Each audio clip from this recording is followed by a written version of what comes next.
64. psalms dziedātāju vadonim, Dāvida dziesma.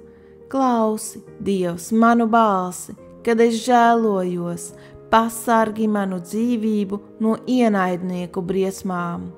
Apslēp mani no ļaunu ļaužu nodomiem, no ļaundaru trakošanas, kuri trin savas mēles kā zobenu un raida kā bultas savus rūgtos vārdus, lai slepeni šautu uz nenoziedzīgo.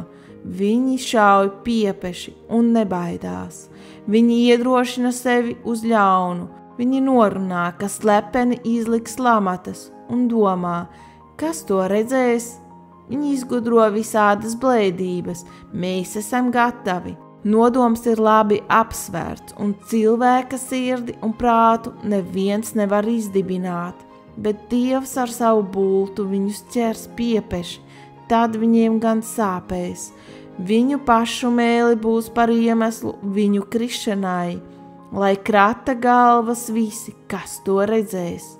Tad bīsies visi cilvēki, un viņi atzīs to par Dieva darbu un sapratīs, kāds ir šis viņa darbs. Bet taisnais priecāsies par to kungu un atradīs pie viņa glābiņu, un visi sirdī taisnie teiks sevi laimīgu esam.